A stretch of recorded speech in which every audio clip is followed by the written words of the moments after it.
Hello folks, Off-Grid Bo here today, and boy, it's a beautiful day outside.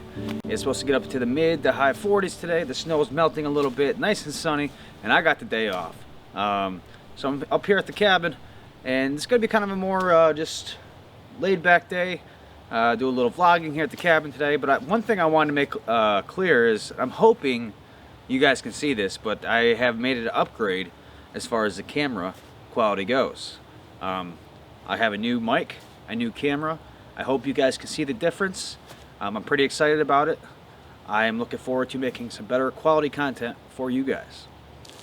Alright guys, so one question I get asked a lot, I wanted to touch base on it in this video, is can I live off-grid where I reside? And that question is extremely hard to answer, and that's because every state has its own international codes, and every town has its own zoning and codes as well. So, I mean, to answer the question, you'd have to really dig into it for yourself. But overall, most places you can. It's just some places have a lot more hoops and hurdles to jump through. Now, here in New York, as far as the state codes go, you technically can. But depending on the town that you live in, they can be as equally strict as the state international codes, or they can be even more stringent. It really just depends. The best advice that I could give in regards to this is the farther you get away from a major city, usually the codes tend to be more relaxed. I would also like to mention in some towns and states you actually legally have to be connected to the grid. Whether you choose to use the electric supplied to you or not could be up to you. You still could do the solar panels, but a lot of places you technically have to be connected to the grid. So yeah, anyways, the best advice that I could give to you would be to just directly contact your local code enforcer and just tell them what exactly that you want to do. You know, say this is what I want to do, whether it's a seasonal camp or a permanent off-grid residence or whatever it is. Just say this is what I want to do. This is about how I want to make it. It's about how I want to build it. What requirements do I need to meet in order to do this, if you are even allowed to do it in your area. And they're going to go through things like the size of your joists and studs and rafters, your R value of your insulation, your ventilation, and all kinds of crazy nonsense. But I think it's something you should do. I don't recommend just going out and building something, even if you do own the property. I have mixed feelings about building codes. You know, I agree that we can't just have buildings sitting around for people to fall in on people's heads, and especially families and children. So I do get why things are regulated. Do I think they go way too far and beyond? Yes. But you know, you have to comply, or you're going to be living in a situation where you're looking over your shoulders every 2 seconds, and it's just, you know, you want to come out here to relax. You know, you want to be out here to be able to enjoy yourself and not be worried about sneaking into your own property to go to your camp or your off-grid residence. From my own research, doing a lot of Googling, I have found typically most websites will say the best states theoretically to live off-grid would number one be obviously Alaska. It is called the last frontier for a reason. But the other ones would be Wyoming, Montana, and even Maine. Oh, and I left out Tennessee. Sorry, Tennessee. So in a nutshell, guys, if this is something that you really want to do, can't do this in your area, just, I know I say just, like it's something easy. It's not. But even if it's got to be a long-term goal, work towards it, you know. If you got to have it a few towns over, or even move out of state, if this is your ultimate dream, I say go for it. You know, you live once, life is short, and follow your passions, you know. And yeah, I know there's some people out there saying, well, in my situation I can't, and then this, and you know, I get it. I do. I totally get it. And if it's got to be 10 years down the road until you can do that, well, start planning now. Start planning now, and at least give yourself something to look forward to. And just think, by the time that time rolls around, you're going to be so prepared for this. It's unbelievable. You're going to have a bunch of money saved up. You're going to know exactly what you want. But if you just sit there and just daydream about it, like I did for a long time, you're not going to see the light at the end of the tunnel. And I think that's a very, very important. So even if you're not living your dream yet, but to see that light, I recommend that.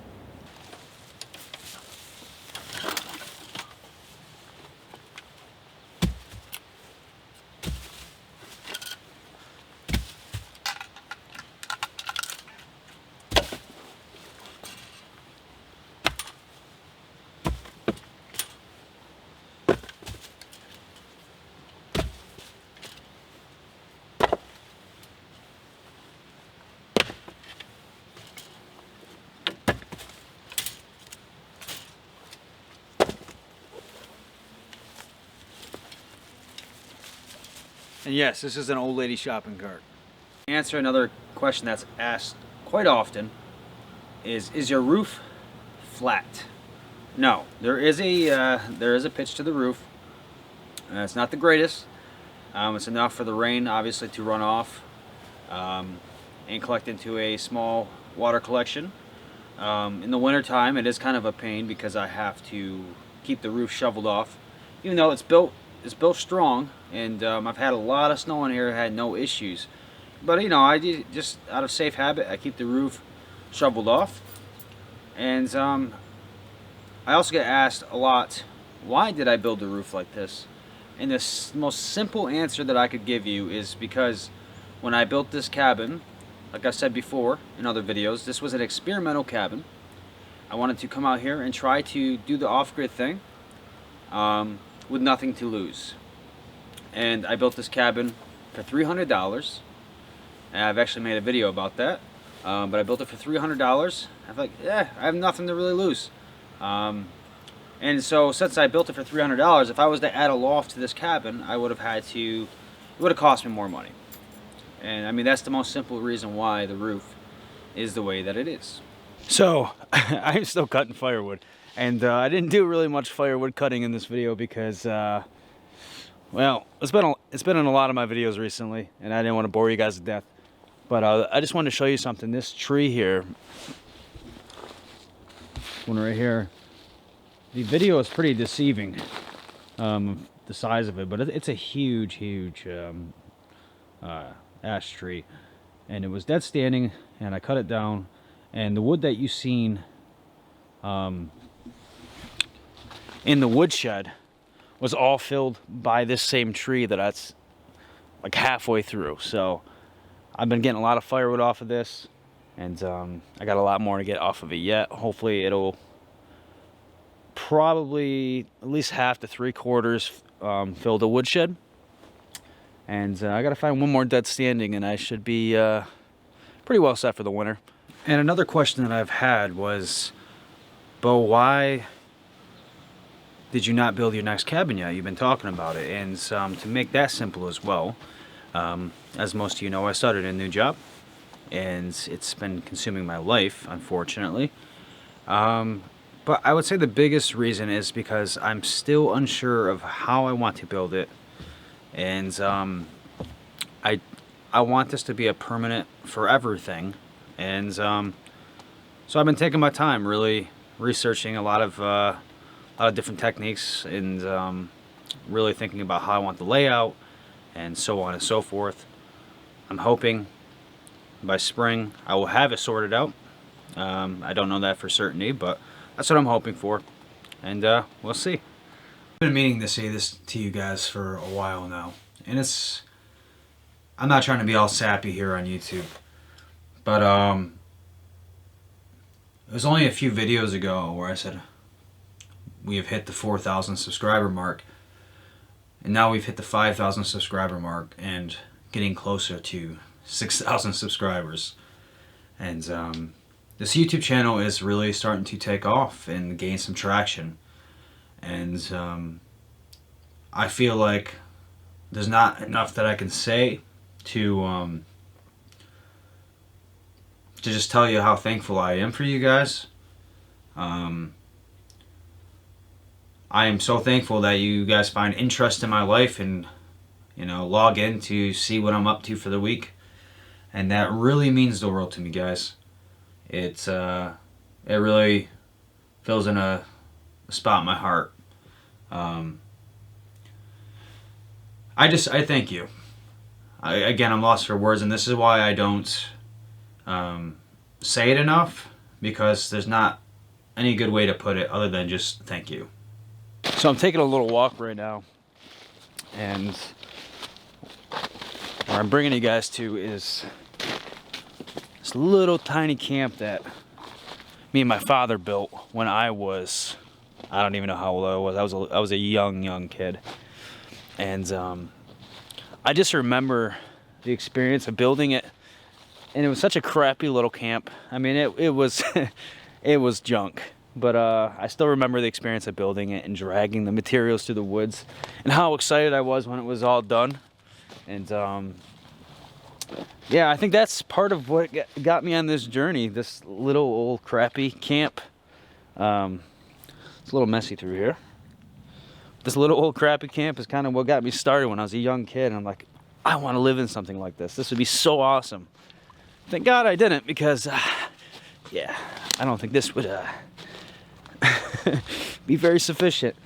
There's not much left to it now. It's pretty much all rotted and decayed. Trees have come down on it. But I wanted to show you guys anyways, just for a little memory's sake. And I have not been back here in a long time. So many trees have come down.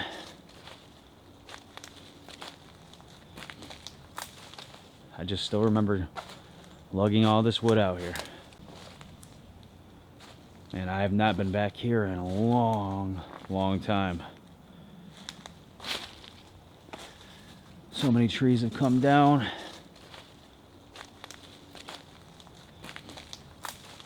I just still remember lugging all this wood out here. Well, here it is, guys. Don't be too impressed. Like I said, I was a little kid when me and my dad built this. Having no building experience, stuck it right in the mud. And it was actually made from wooden shipping container. And I mean, the wood was paper thin.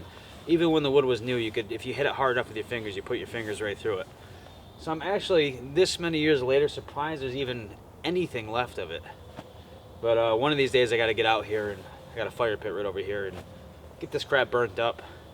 But I just wanted to show you this little decayed camp, because, you know, this kind of goes along the rest of my life. This thing is so ancient, and I mean, I was out dreaming of doing this lifestyle even as a young child, and it just never left me.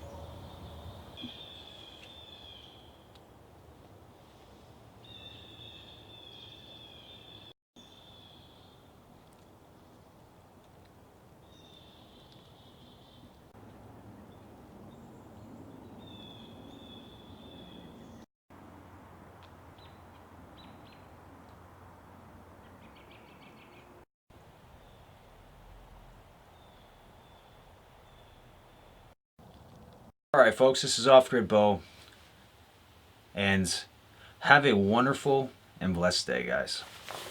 Bye.